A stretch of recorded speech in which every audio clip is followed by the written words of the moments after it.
I will read some poems from the kind of fairy tale, mythical figure section of the book. These poems are inspired by having a grandmother who was a storyteller and brought me up telling all kinds of different stories from around the world.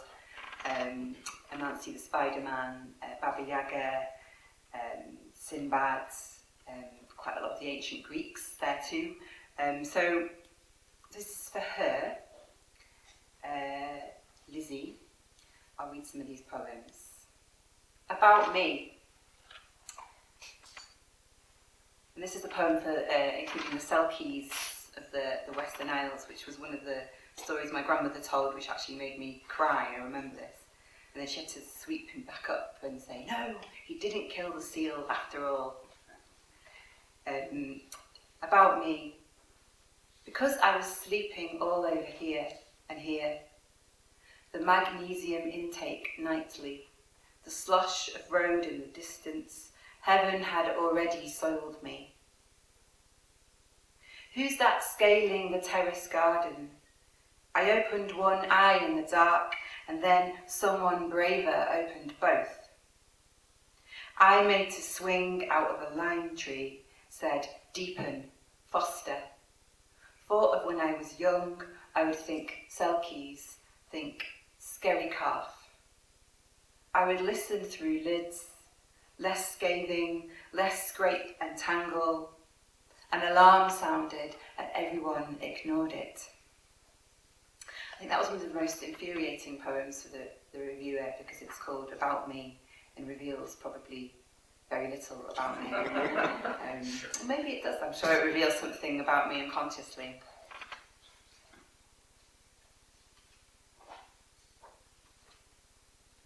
With Sinbad. He was salty-lipped to a fault. Safe until they mentioned the singularity, they mean the shiny clarity.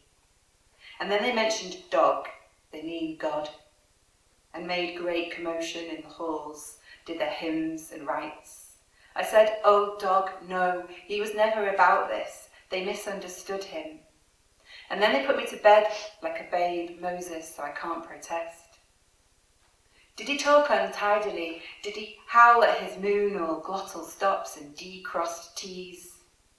Did he persevere entirely unbeknown? He had a stoopy grace, made a rim shot off the island in a rinky-dink bark. We tried to kiss on the parapet. I tried to play my sophisticated ailments. The band played Diggy Diggy. We had to row farther and farther out. When I died, I knew he'd have to come with me. So, two poems. The first one is called I Know Dissent Lives in the Word Decent, which is from a Terence Hayes poem. And the other one is And Blow in the Gods' Good Wake to Leave Only Pounded Dust, which is from a poem by Sarah Howe, both poems about Orpheus. I know dissent lives in the word decent. Orpheus controlled the whips himself, and in the all-right hasty, he could access the windy sleep within his sleep. Could turn upon Sinjar, his eyes streaming, say, I and I, totally dreadless and still be a light. Silver birch and slow gin, just to be decent to one another, make a quiet life in the aftermath, tell memories of future mammies, future tea and scones. He may have considered this. He may have considered turning whip into harpstring and placing us in the tail within a tail. Or to open us up as a precipice to look into what I could be if I could just imagine myself as a woman, he might have thought, but it's hard. When he opened his eyes, they were burning.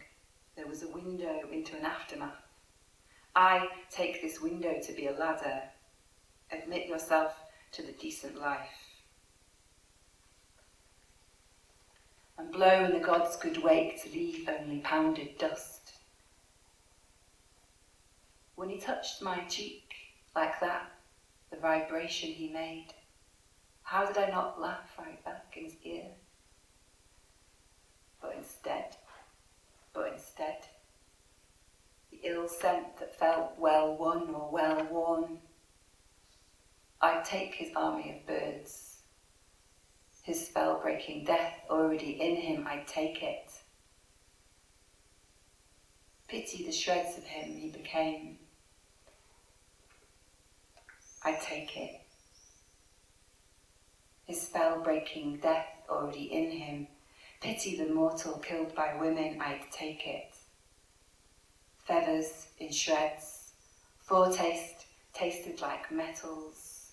Some sibilance in his last number of the night. This is a poem about drowning or a botched rescue, where the rescuer sings of himself.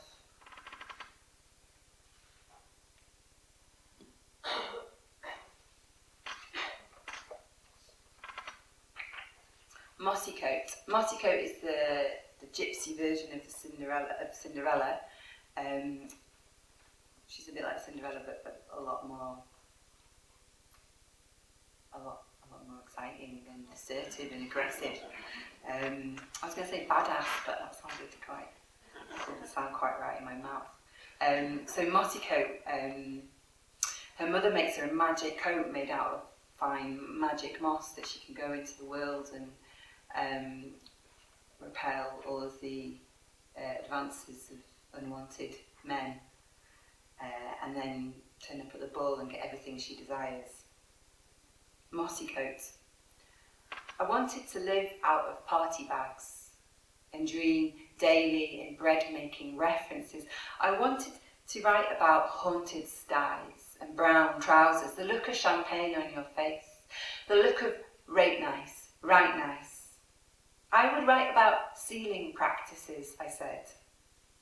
I wanted Ermintrude or any woman by that name to come to my party.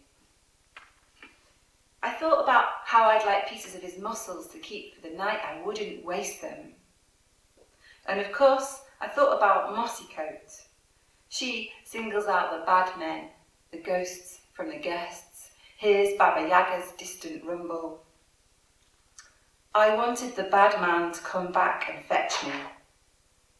I wanted the loom as a bed. I said my time with me should be limited. I wanted masochistic dressing up mode.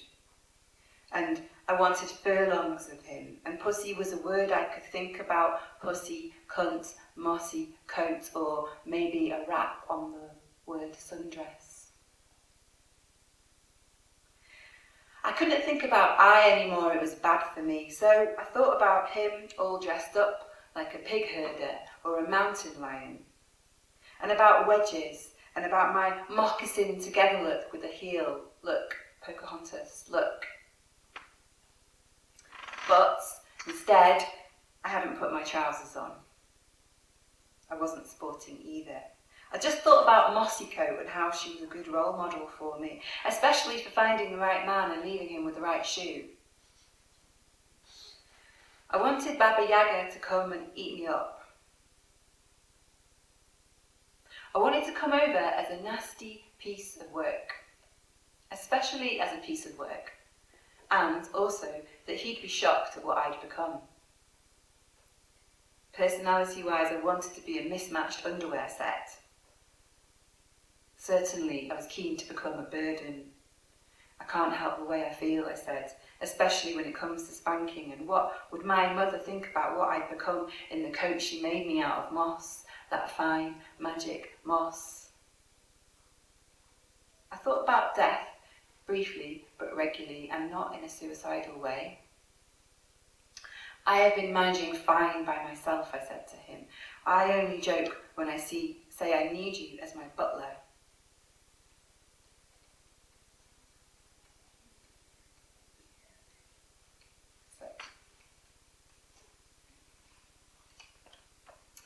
Poem with sex, all fours. And Susan Sontag once said, sex is not a project.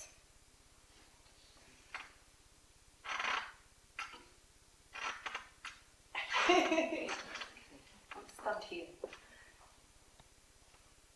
Sex as the universal human baseline, Sex as solid, rockable. Sex as the species in-joke. Sex as the one, the calmer, the mashing thing.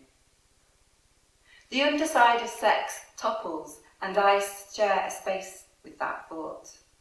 Sex as the great destroyer and creator, as the opposite of death drive. The ex libris of sex is a palm with a word or a letter on it. I search piano and open on Pinterest. Sex is happening even when you think it isn't. I like Tamara's piano and it's not a metaphor. Desire as inextinguishable smoulder and chief cliché, the notion of so much sex as taunting versus not living because of sex. The door opens automatically. The word romantic has returned. What does sex without love have in common with love without sex? For the past 10 minutes, I have not been thinking about sex to write this. The weather of sex is not only notional. The humidity and restraint, the flicker and boom, the rules of its own and its knife edge. It's for you to enjoy, but it's not like butter biscuits or stacked books or a closet full of quality garments. Sex is the open sesame. Sexual fantasy as trolling of the self and auto-relief, eros plasticity of the self, and card games on trains with vodka and sweat. This was not a planned sex, this was cod love. Dunno, it's like a stick of rock on the beach, and that has nothing to do with our sex life. Sex is rocking the ocean liner and leaving itself at high tide everywhere. The shamey side of things. We don't know how to feel about your arousal at embarrassment. It's not common to give one's parents a commentary on one's sex life. In the anechoic chamber of the word perfect love, sandwiches and crisps, love is not really a buttonhole or a mouse, but I'm sure comparisons have been made. We've come to define ourselves against others and a mint cocktail. And, contrary to what is assumed, woman is not in charge of all breeding matters. The cheek offered is separate and fulsome, still shiny from crying. I should have cried more in the attic room. It was so bright, and moths and rugs, and this is not a good place to lie down in, and I should have chosen better linen, but we didn't have a maid, and what is the sauce anyhow? The sauce is dying.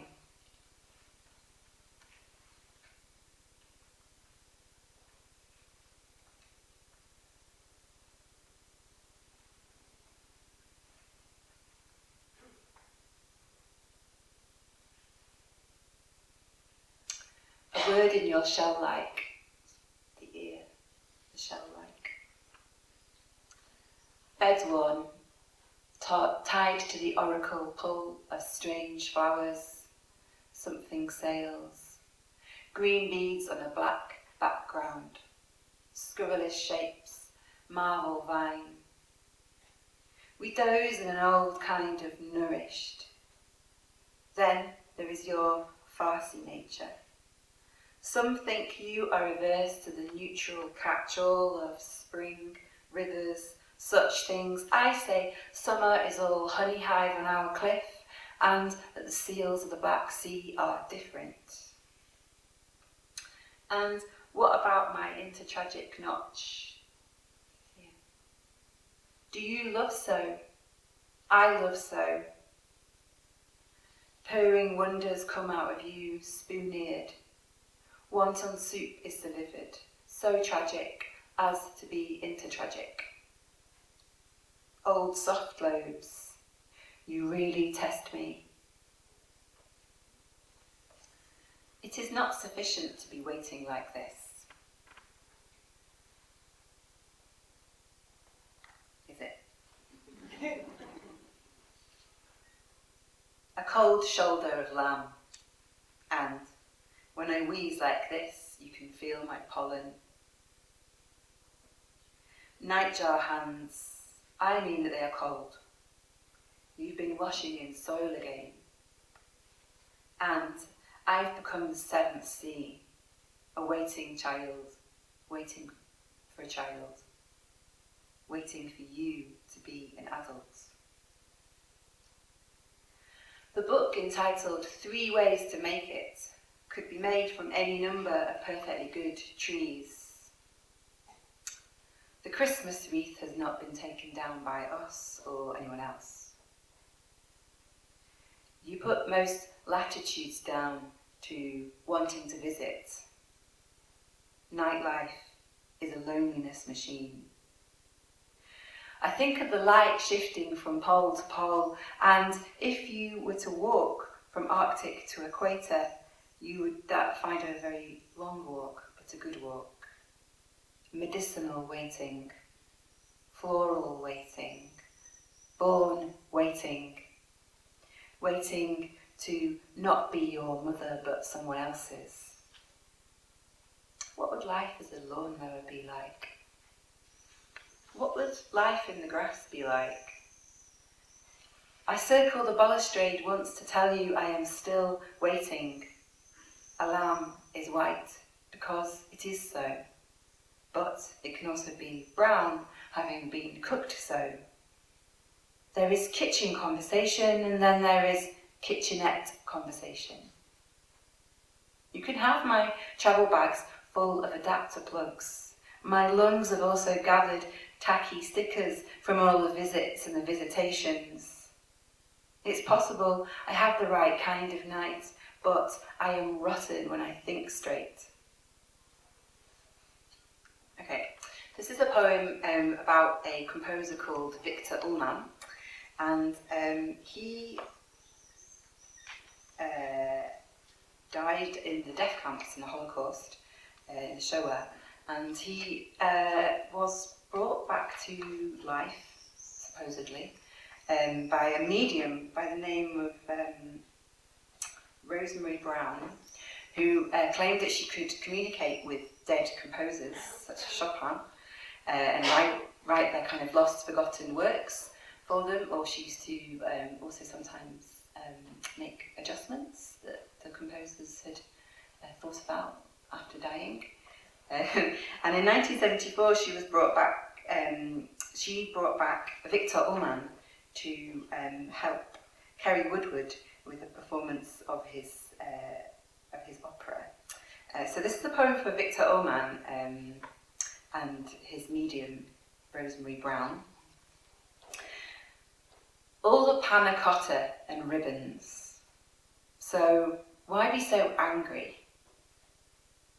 He says our hands are busted Ferris wheel, and I'm ventriloquising him. That's an accusation.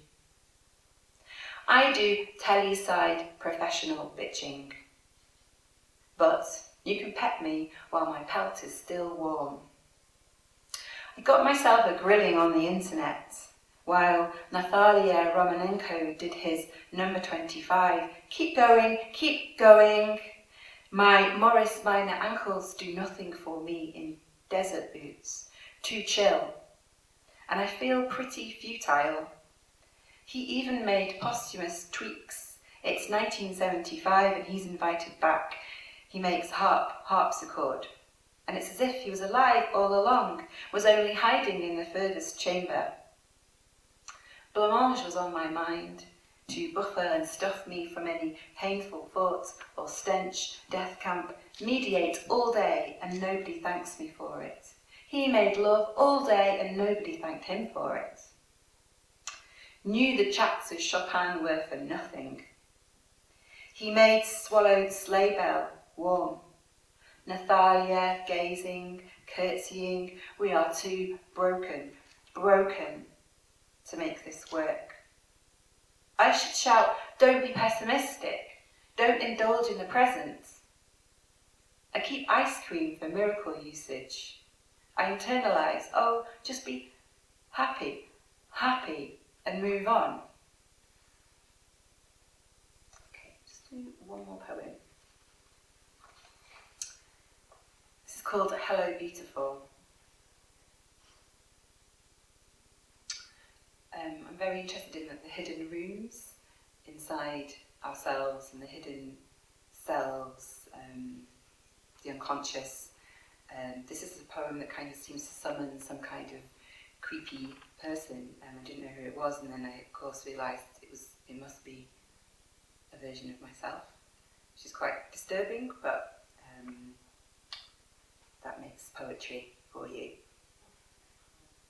Hello, beautiful.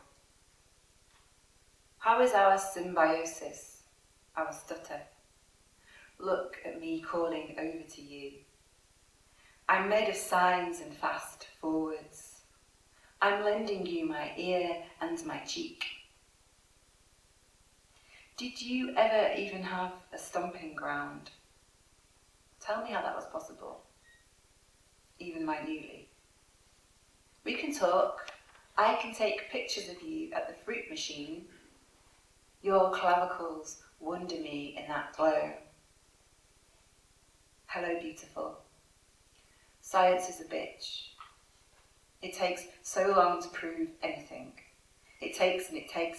Can you believe me that I am nothing but your other insider? Nothing if not yours, your other half-life. And I bought you a juicer. Dear beautiful, head yourself over onto my lap. Heave over here to my saucer. In the forest there are rarities and clearings I've seen from above. Don't worry yourself with lures.